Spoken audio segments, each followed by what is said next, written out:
Kalau lu nanya iPhone paling laris yang cukup murah ya, ini harga sejutaan, HP 1 jutaan khususnya iPhone paling laku, paling laris ya. Salah satunya jawabannya adalah iPhone yang lagi lu lihat ini. Ya iPhone ini nih di tahun 2023 larisnya kebangetan larisnya. Karena ya lu cari dimanapun itu pasti gampang banget ngejual ya. Kayak lu coba deh lu punya iPhone 7 ya, coba lu pasarin aja, lu post biasanya tuh mungkin hitungan jam udah sold kali ya. Pokoknya ini adalah salah satu iPhone paling laris saat ini. Dan iPhone ini tuh udah nggak dapat updatean iOS terbaru, tapi masih bisa banget dipakai di tahun 2023, 2024 untuk pemakaian yang normal, daily use. Menurut gue iPhone ini masih top tier banget, masih juara banget. Dan kalau dibandingin iPhone ini tuh sama Android di harga yang sama, lo tuh masih dapat rasa eksklusif yang ada di Apple lah. Kayak kalau dibandingkan dengan Android di harga yang sama ya, lu masih bisa, kalau lu misalnya budget sama-sama sejutaan, lu pilih ini daripada Android, lu dapat eksklusif Apple itu apa sih? Contohnya kayak buka aplikasi jauh lebih smooth ya kan, apa terus handphonenya sedikit lebih lancar dibandingkan Android di harga yang sama dengan iPhone ini pada saat ini. Terus untuk kameranya juga wah lebih kayak, pokoknya hasilnya kayak lebih premium lah, hasil jepretan, hasil videonya. Lu masih ngerasain sedikit-dikit, oh ini tuh rasanya Apple gitu. Ya lu masih ngerasain lah di iPhone yang satu ini. Dan dari kotak ini kalau gue tanya ke lu, kira-kira lu ada yang tahu nggak ini iPhone berapa? Coba, gue udah ngebacot hampir 2 menit nih. Kira-kira lu ada yang bisa suggest gak iPhone 1 jutaan paling laris di tahun 2003? Salah satunya ya. Kira-kira apa? Jawabannya adalah iPhone 7. Ya. Ya kalau lu beli iPhone 7 full set rata-rata tuh kotaknya udah buluk kedemplak-demplak begini ya. Ya gitulah. Tapi lu tetap bisa sih dapetin iPhone 7 dengan kotak yang mulus. Ya kotak iPhone itu banyak banget yang jual kopiannya ya, bukan kotak orinya, kotak klonannya. So ya whatever lah. Kotak nggak penting lah masalah kotak. Nah tapi intinya kalau lu beli full set, ya lu bakal dapat kondisi yang begini. Dan biasanya itu full set iPhone jadul tuh khususnya kayak iPhone 7, iPhone 6, 6s dan kawan-kawan yang udah tergolong old ya, biasanya tuh bagian belakangnya udah polosan gitu. Kalau kotaknya yang baru ya, kalau kotaknya yang old yang masih ori bawaan nih masih ada lah tulisan-tulisannya dan lain-lain. Dan yaudah itu impresi awal kalau lo beli iPhone 7 sekarang, kira-kira gambarannya seperti itu.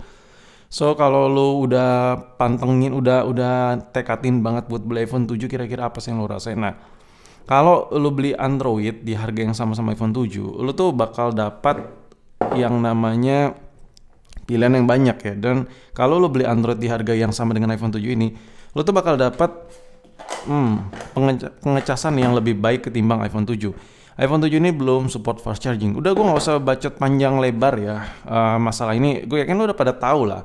iPhone 7 tuh belum support fast charging, sedangkan Android harga sejutaan udah ada yang Type C dan baterainya gede-gede. Tapi itu sebenarnya itu adalah sebuah kompensasi menurut gue, karena sebenarnya nih HP masih enak banget cuy. Ini adalah salah satu iPhone yang enak banget. Dan you know what? Gue tuh pakai iPhone 14 dan gue coba pakai ini juga sekarang. Dan gue masih ngerasa nyaman aja untuk pemakaian normal tuh. Ya udah gitu, enak aja nih HP ya. Dan masalah baterai yang ada di iPhone itu ya, tell me, lu beli iPhone yang mahal sekalipun, baterainya tetap aja kecil gitu, lebih kecil daripada Android. So kalau lu keluhin baterai kecil terus ngecasnya lama, ya udah lu jangan beli iPhone gitu, lu beli Android, pilihannya lebih berwarna, lebih banyak gitu. Tapi kalau lu beli iPhone ya lu udah tahu itu.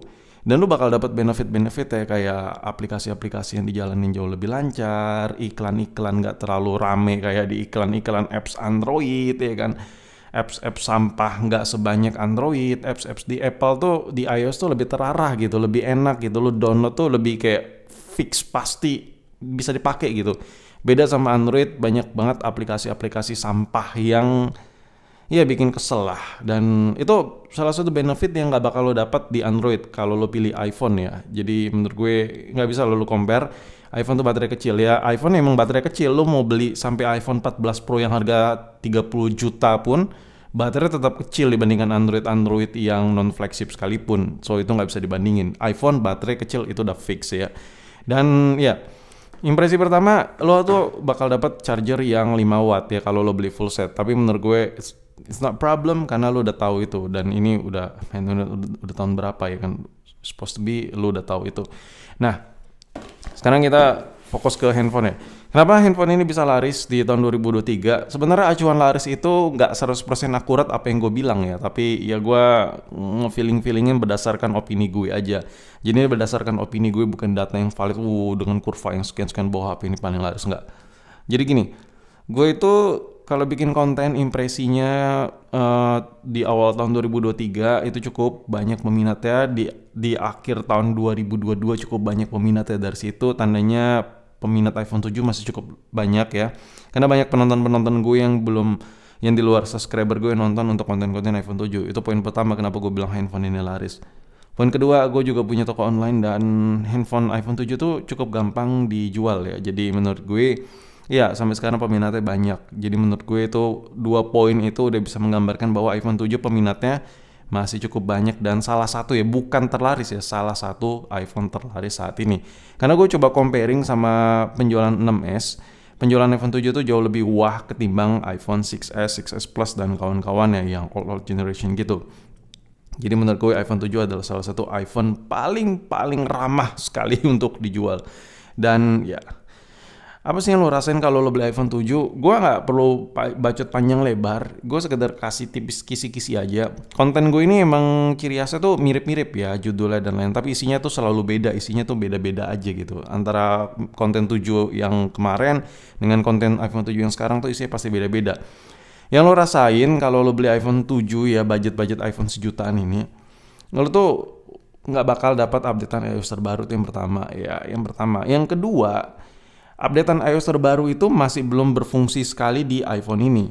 Ya, sama sekali nggak terlalu fungsi. Men, lo ngarep apa sih?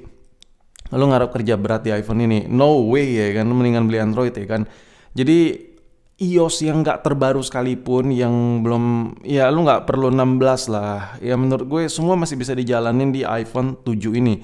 WhatsAppan masih lancar, terus buat YouTubean, TikTokan semua masih lancar banget, masih enak banget. Gue kasih poin-poin penting kuncinya ya. Kalau lo beli iPhone 7 itu biar awet apa? Cari adaptor yang masih ori ya. Mendingan lo fokus ke situ deh. Kalau lo budget tuh cuman minim ya, sejutaan, lo fokus ke situ.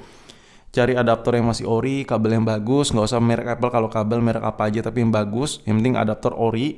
Dan yang paling penting, ini kan belum support fast charging, jangan sekali-sekali lu cas terlalu sering pakai casan Android yang wattnya gede, yang 18 watt, yang 20 watt ya. Apalagi yang belum adaptive charger, itu bakal ngerusak iPhone ya. Ya lo poin-poin ke situ aja lalu cari tahu. Tapi selebihnya handphone ini seriously masih bisa dipakai. Lo mau jungkir balik sekalipun, mau kerja berat sekalipun, sebenarnya ini masih bisa aja, masih fine aja. Cuman kondisikan dengan keadaannya aja. Ini HP sejutaan ya, kali lu main ngegame ya, banyak proyek-proyek yang lu kerjain di sini kayak ngedit video, terus kayak lu kerja di sini nerima email dan lain-lain. Handphone ini tuh sebenarnya masih bisa ngelakuin itu. Cuman lu harus sadar diri untuk speednya ya kan, akselerasi handphone ini tuh sesuai dengan harganya. Tapi kalau lu tanya mending ini daripada atau Android sejutaan, jawaban gue mending ini men. Capek sih gue ngebacot sebenarnya. Ngejalanin aplikasi tuh ini enak banget nih, handphone nih enak parah. Dan masalah kamera, gue udah capek lah nge-review kamera iPhone 7 ini udah tahun berapa ya kan. Kamera iPhone ini kalau lu bandingin sama Android sekalipun, ini gue bisa bayang-bayang ya kalau lo beli iPhone 7 ini harga sejutaan ini, kameranya untuk rekam video tuh kayak setara sama Android yang harga 3 juta, 4 juta, yang berkali-kali lipat lebih mahal dari HP ini. Jadi sebenarnya lo beli iPhone 7 tuh untung men, kalau untuk dipakai ya. Tapi kalau untuk pemakaian bener-bener HP lo cuman satu ini dan lo semuanya lo kerjain di sini, ya konsekuensinya lo harus sabar-sabar dikit, sering-sering ngecas ya, konsekuensi normal lah, handphone normal pada umumnya lah. Tapi selebihnya handphone ini diajak kerja berat masih bisa, tapi ya harus sedikit sabar-sabar. Dan ya udah, mungkin sampai di sini video gue. Ini video perbacotan aja mengenai iPhone paling laris di tahun 2023 budget sejutaan, salah satunya adalah ini. Dan ya lo ada kepikiran nggak buat beli iPhone 7? Kalau lo tanya ke gue, apalagi buat handphone kedua, ketiga, ini salah satu pilihan paling the best sih menurut gue.